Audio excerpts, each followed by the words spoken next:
Hello, D-Rock here. Welcome to the channel. The agave roast, still in practice today in the southwest of Mexico.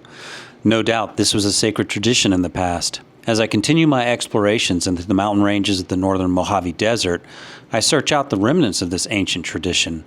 Some of the ruins I encountered are small, perhaps indicating a one-and-done roast. Other ruins are immense. The roasting pits over 20 feet across. Rock walls built 4 feet tall. Time and effort it took to construct these pits. Something more substantial happened here with these ruins. Perhaps there was just more of all the things in the particular area that encouraged the massive size of those particular ruins. Or maybe there is something more to it. And some of these ruins are located near embankments that have shallow caves with blackened ceilings, indicating human occupation. Regardless, to me it's all fascinating. The northern Mojave is not an easy environment to exist in. So to exist there so long ago, to build and utilize what that environment has to offer is just simply incredible. Please join me as I head out into the desert to discover what once was.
Buenos dias.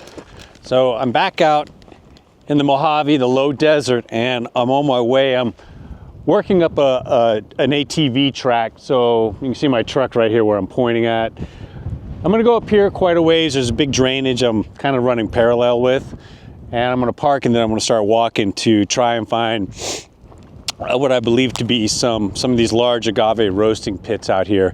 But as I was riding by this kind of limestone outcrop or wall right here, I caught sight of agave. So in a lot of these drainages where I've gone to find these ruins or pits, the agave is just completely wiped out in the area. There's none.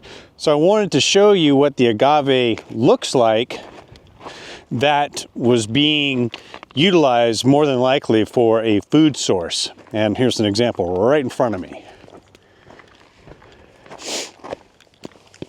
So this is the agave, and in the springtime, this agave here, it concentrates all its effort in shooting up this big stalk, and these stalks can get up to 30 feet long, you know, depending on where the plant is, you know. Anyway, these would be harvested right before this stalk begins to growth, because that's when the plant is like the sweetest, like all the sugars and everything are going on in the plant. And it likes the limestone. So a lot of the times you find these roasting pits where there's ample limestone, because that's where the agave is, for example. So here's another better example of agave here. There's quite a bit here. So that is what the agave was that was being roasted out here, and there's quite a bit along this limestone wall. So there's more than likely a pit somewhere in this area. Man, it is freezing. I haven't had a chance to get all my gear on. It's howling wind, cold, mid-January. Anyway, I wanted to stop just in case where I go to find these pits. Today, I don't see an agave. I wanted you to understand what the agave looked like. So there's kind of a difference. This is over here is yucca, and I'm not sure if this was utilized as a food source. I'm pretty sure that it was used for its fibers, for textiles. Whew, boy, it's cold and windy out there. So I'm driving up, as you can see. I've got a nice little track here, and then I'll park and start walking. I was able to locate some new to me pits, and thankfully I can drive in. The walking's not too far today, that is, so I'll be able to get to the pits in a relatively good amount of time. And however, I'm starting to run out of these options, and the thing about it is I need a little more daylight. So this is still early winter and the days are short, and some of these pits, like from where I stopped the road, and this is also as the crow flies, you know, straight line. We're not talking about elevation gains and losses. It's like anywhere from 5 to 7 miles to get to them, and there's no other access from, you know, to get out there. You can either walk or you can take a helicopter. So no, like I said, today's a good day just because I can drive fairly close and then walk, you know, maybe a mile or two to get to the pits. So that's good. And, you know, just off to my left here is a big old drainage. I'll be following this drainage up, and that's going to get me to, I believe, 3 pits, perhaps. I'm actually surprised I'm not seeing anything right here, but there's an abundance of agave right down there, so maybe there is no pits. Like I mentioned just a second ago, all the places where I find multiple pits, the agave is just completely wiped out. So yeah, this is a good day, and yeah, we're gonna see some cool stuff.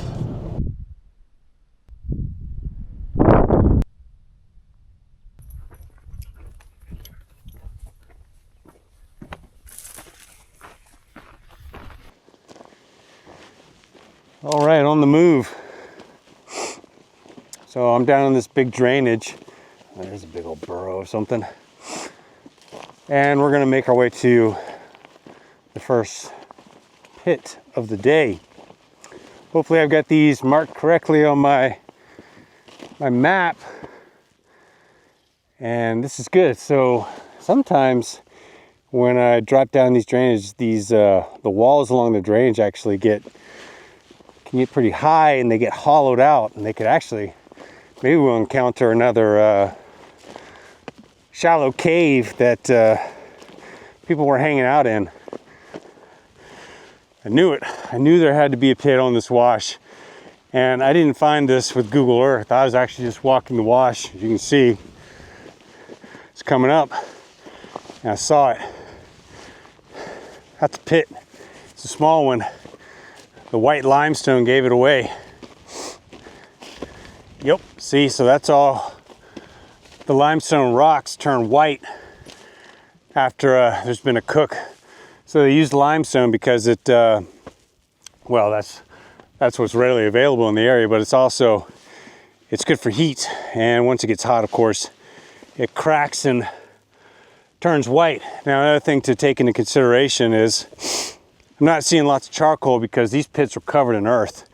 Once the cook went off, and everything got covered, and it stayed covered for days. So if you were to dig down into this, you would run into charcoal, but just off the top, and of course, maybe after a few centuries of just howling wind out here, it gets covered in sand.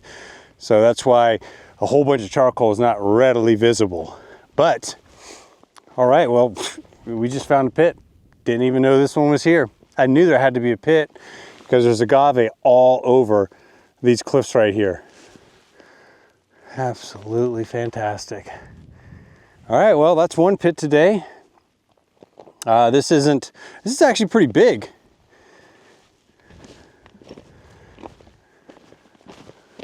Yeah, this is a big pit.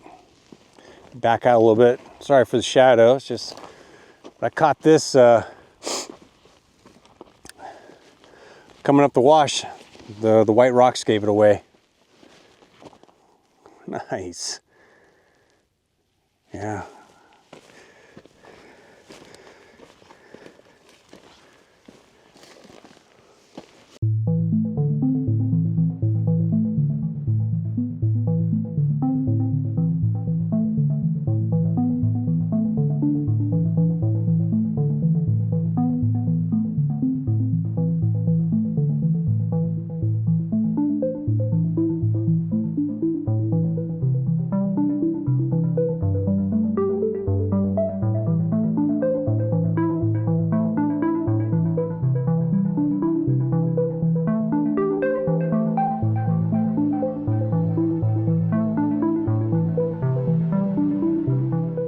Yeah, initially I thought this was a small one when I walked up to it, but this is actually a big pit.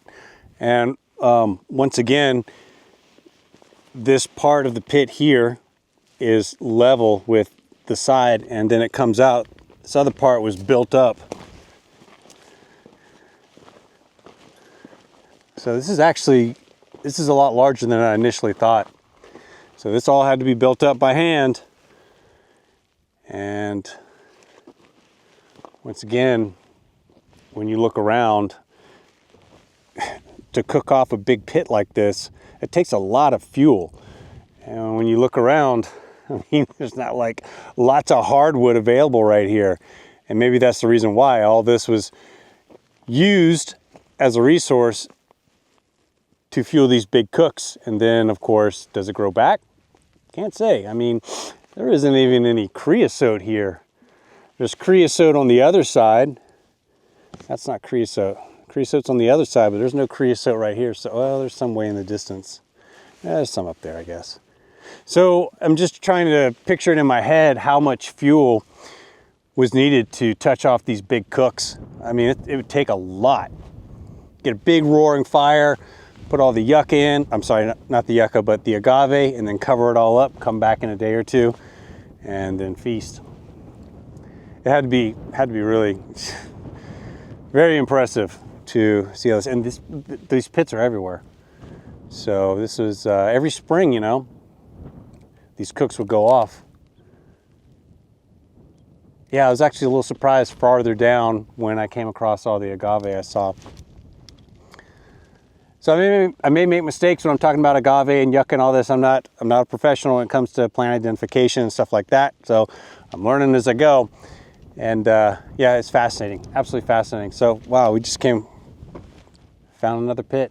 Didn't even know it was here. So I'm looking back at the first pit I've come across. It's right here. And a lot of times you'll find multiple pits, and a lot of times you'll be right upon them and you won't notice them. But so the first pit's right here. This is the remnants of another pit. You can barely make it out. What's standing out is all the white limestone around it. And then I think there's another one further down. So this whole area along this drainage just may be covered in pits. This one's filled in, completely filled in, but you can see some of the white rocks here. You can see, and this is all the center here. You can see the white rocks to the edge here. And it's just completely, you know, filled in with sand. I think there's another one just down, so I'll just keep rolling here.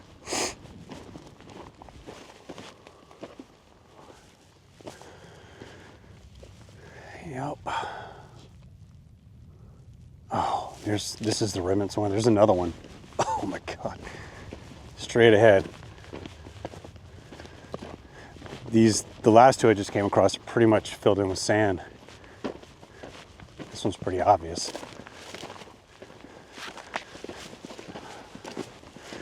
That's 4 pits. There's one right here. Unmistakable. Oh, man. Unmistakable. And you can see well, maybe not. The depth perception with this camera's not so hot, so maybe you can see how it's concave here. Wow, that's 4 pits. There's probably more on this kind of island. There's another wash that extends on the other side of this. Huh. And right across, as I mentioned earlier, this drainage turned into a higher ledge. There's a very shallow cave, so there might be something in there. We'll have a look. But that's 4 pits.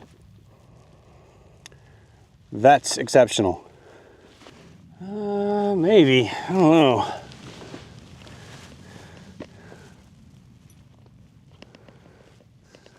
Yeah, that's pretty shallow, small cave. I don't think there's anything there. So I'm kind of gonna get back on that other strip of land I was just walking and kind of walk it till I get to, there's a drainage farther up. It's kind of a confluence, and that's where more pits are located.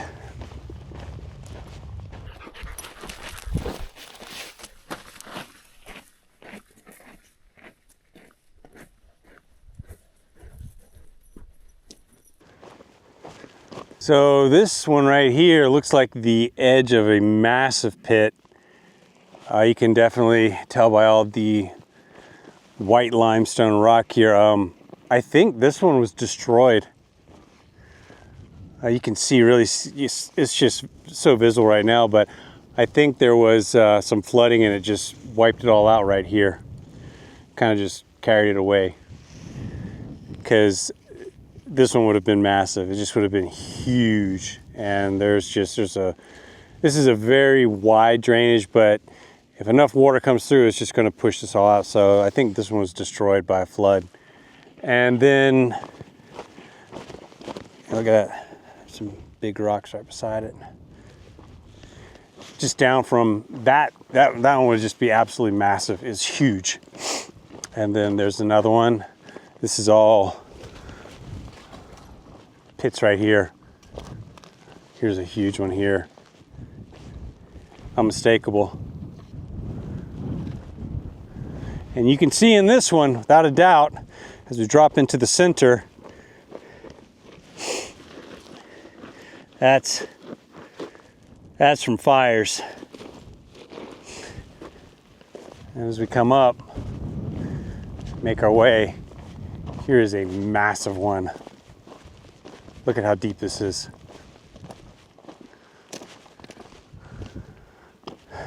Oh man. So this one's pretty impressive.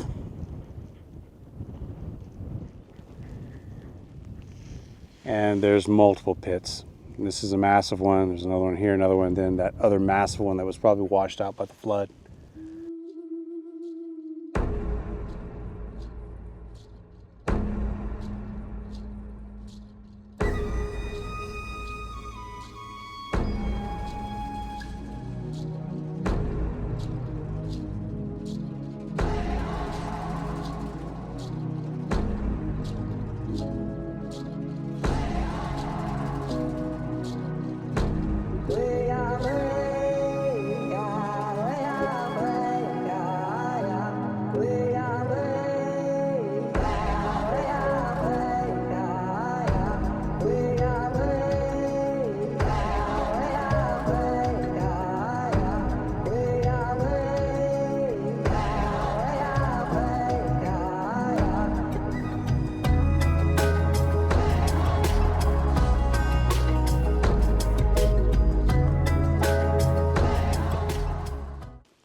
Impressive.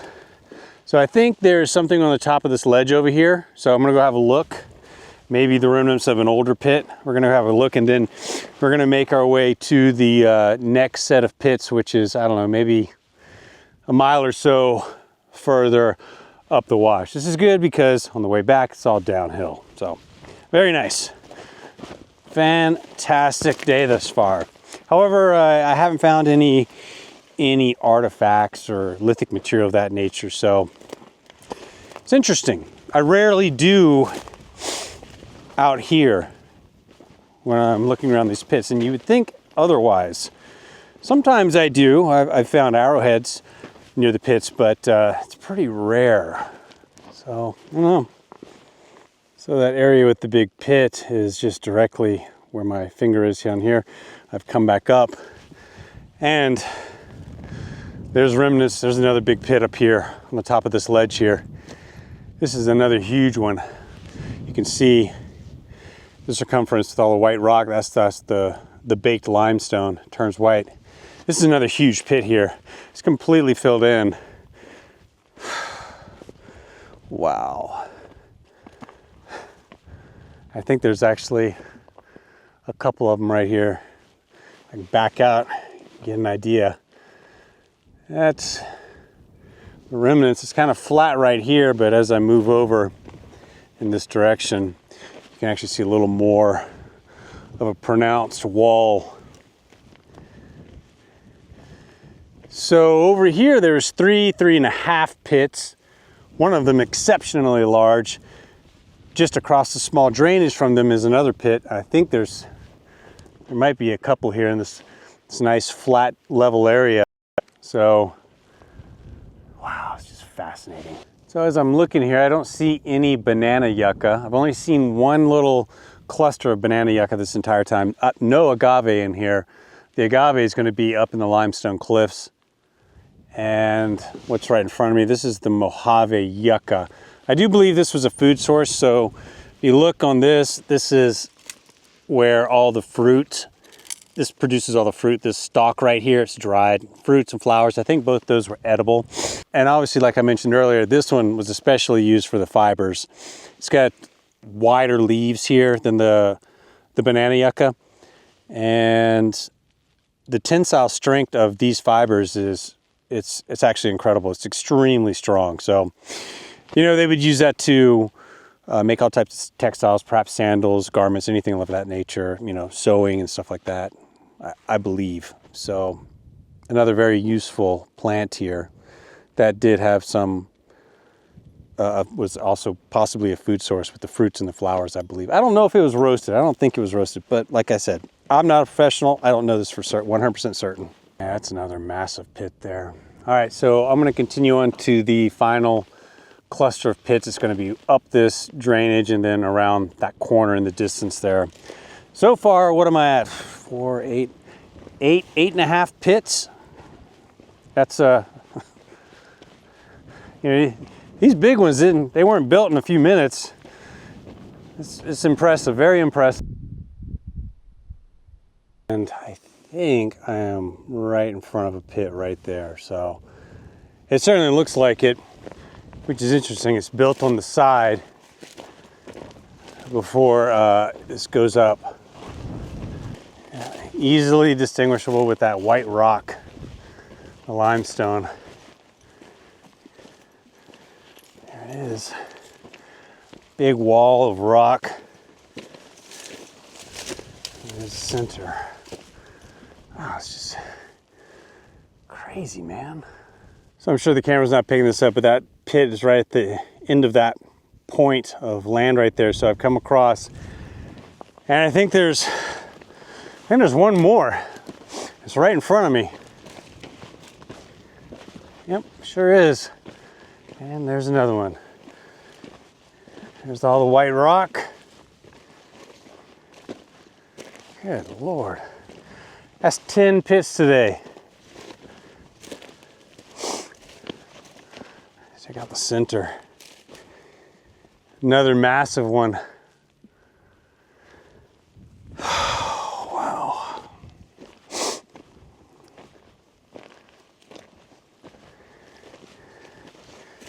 These are probably a little older. They're all filled in. But yeah, 10 pits today. It's incredible. All right, folks, we're gonna break and have some lunch, and then we're gonna walk on out of here. So that was a fantastic day. We did some walking a few miles, but we found, how many pits? 10.5, maybe fiefs? 10.5. Very impressive, a lot going on out here. A lot of history, a lot of deep history. So as always, folks, thank you very much. I have lots more content on the way. If you're new to the channel, please consider subscribing. It helps the channel tremendously, and it is free. As always, thanks again. We'll see you next time. D-Rock out. Adios.